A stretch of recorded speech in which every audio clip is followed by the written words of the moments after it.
Les gars, bienvenue sur musculationprisonmasse.com, ici Étienne. Et Anne-Josie. Yeah! Cette semaine, Anne-Josie qui est notre invitée pour nous parler de la nutrition, pour comment coter et surtout comment coter sans perdre de masse musculaire et sans avoir faim. Et c'est le thème du vidéo d'aujourd'hui, comment coter, des trucs pour coter sans avoir toujours faim. Parce que ça aussi, c'était une grosse préoccupation qui revenait dans notre sondage à 100 pages. Et puis, je vais vous lire des extraits de ce que les gars nous ont dit sur la faim. Toujours dans les inquiétudes, on a un répondant, un lecteur, un participant qui nous a dit ici qu'il avait peur de stagner à cause que je ne fais volontairement pas les sacrifices obligatoires. Hein, parce que je pense qu'on voit beaucoup ça comme un sacrifice, d'aller à diète. Là, il faut que je coupe, tu sais. J'ai plus le droit de boire de bière, pas de dessert, puis tu sais, je mets pas de sucre dans mon café. Ça n'a pas besoin d'être comme ça, je pense. Puis on va pouvoir en parler davantage aujourd'hui. Puis cette semaine, une autre citation. Le répondant ici nous disait qu'il avait peur d'avoir constamment faim. Quand on est déjà mince, il y a peu de réserve pour résister. Puis c'est vrai, ça, la fin de la cote est dure. Trop d'entraînement qui use les articulations puis qui demande trop d'air. Donc, c'est sûr que quand on cote bien gros, tout à coup, je pense que l'entraînement peut nous sembler difficile.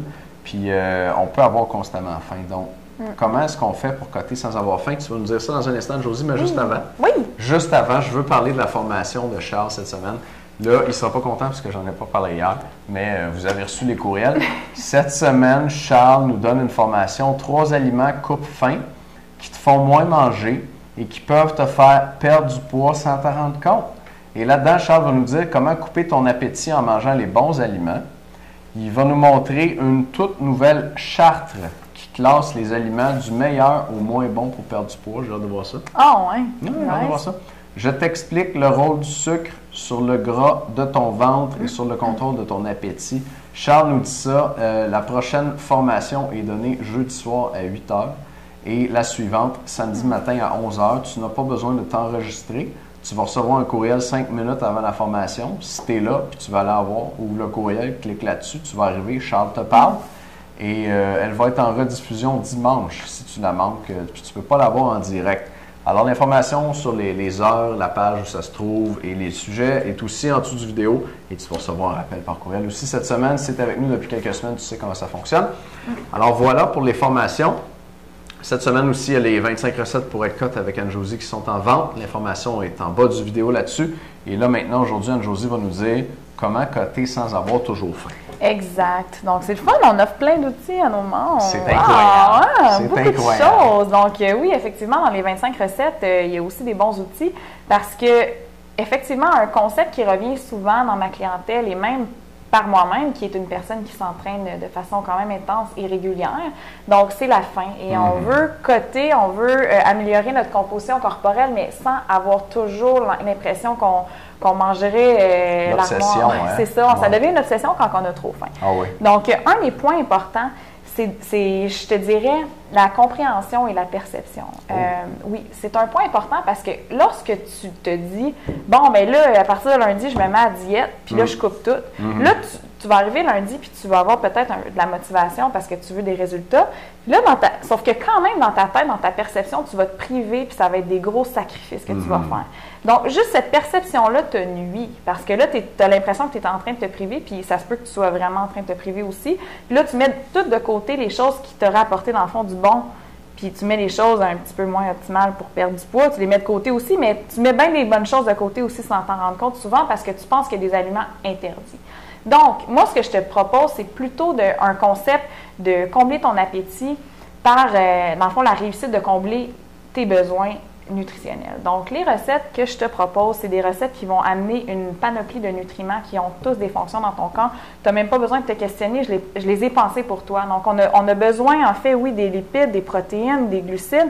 On a besoin aussi des micronutriments, donc toutes les vitamines et minéraux, donc vitamine A, B1, B2, B3, B6, B7, vitamine C, vitamine D, etc., etc. Donc, c'est sûr qu'il y en a. C'est sûr que des fois, quand on est à diète, on peut en manquer, puis on se dit « Ah, je vais prendre une multivitamine pour compenser », mais non.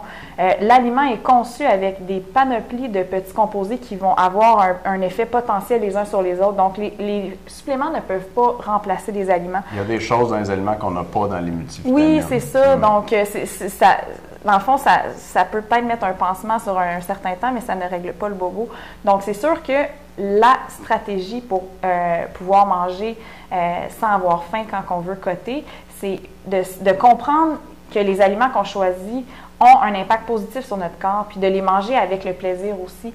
Donc, c'est ça qui va en fait contribuer. C'est que si tu prends une alimentation qui correspond à tes besoins, que tu manges fréquemment et que tu inclus des aliments que tu aimes, tu vas moins ressentir la faim parce que tu vas être plus comblé psychologiquement et physiologiquement. Donc, en fait, la méthode pour combler ton appétit, grosso modo, c'est de manger pour rencontrer tes besoins nutritionnels. Donc, d'une façon fréquente, ça va vraiment permettre ça, en fait, de te satisfaire psychologiquement. Parce que des fois, quand on mange juste des petits repas, puis on en a quelques-uns dans notre journée, on peut sentir qu'on a faim, qu'on s'est privé parce qu'on avait le droit juste à ça, versus si on prend une alimentation comme celle que je suggère, c'est qu'on mange à notre faim et on mange des aliments de qualité. Fait que dans le fond, tu es en train de me dire que si je suis bien nourri, je vais avoir moins faim. Oui, absolument, parce que notre corps nous parle. Ouais. À un moment donné, si on ne donne pas à notre corps ce qu'on a besoin, notre corps en veut plus. Mais il y a aussi un aspect psychologique là-dedans. Donc, si on a l'impression qu'on se prive, on va avoir de plus en plus faim parce qu'en fin de compte, psychologiquement, on n'est pas satisfait. On a eu des petites assiettes, on n'a pas eu assez. Donc là, on cherche à compenser. Et c'est ça qu'on veut éviter lorsqu'on veut coter et, dans le fond, perdre la masse grasse.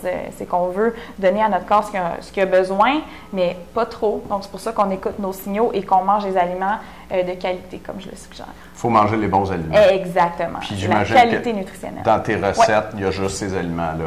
C'est des aliments optimaux. Oui. Parfait. Bon. Ouais, ouais. Tu as fait toute la job? That's it. Je voulais ajouter un petit quelque chose là-dessus sur l'impression de se priver puis la discipline. C'était une préoccupation qui revenait souvent, puis ça m'a fait réaliser que oui, les gens sont comme ça. Tu sais, je pense à mon expérience avec mes clients, ou même moi, avant, mettons, je savais moins ce que je faisais puis je partais sur une diète. Je pense que dans la mentalité populaire, quand on part au régime, c'est comme si on partait à la guerre. Puis là, la guerre contre soi-même puis contre ses désirs. Ouais. Puis là, l'été s'en vient, mettons, là, je vais coter, puis là, je vais me retenir. J'ai un ami qui faisait ça, il mangeait des cannes de thon, tu sais. Puis là, on dirait que c'est comme un marathon, là. Combien de temps il va toffer avec juste des cannes de thon? Ouais. Puis là, ça te prend de la détermination, puis de la discipline, puis tu as l'impression de faire des sacrifices, puis c'est comme un concours de masochisme. Là, combien de temps je vais toffer juste avec mes cannes de thon? Puis tu sais, là, toutes mes cellules me crient d'aller manger autre chose, mais je mange une canne de thon. Puis on dirait que... Puis le problème avec cette approche-là, là, c'est qu'à un moment donné, tu craques. Ah oui, l'approche restrictive, ça alimente. Toute ta vie, tu sais. Non, c'est ça alimente l'obsession. La restriction alimente l'obsession. Fait que ça prend une alternative où tu n'as pas l'impression de te priver. Puis c'est ça que j'aime beaucoup avec tes 25 recettes, c'est qu'on peut en manger autant qu'on veut. Parce que c'est tellement des recettes de qualité et qui vont aider à combler l'appétit qu'à un moment donné, on est bourré, on finit, puis on mangera dans 2-3 heures. J'aime ça. Ensuite. J'aime ça.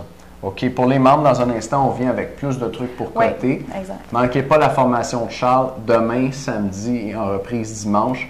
Et les informations sur les 25 recettes pour être cote d'Anne-Josie en bas du vidéo. Merci beaucoup de nous écouter, les gars. On se voit demain. À demain.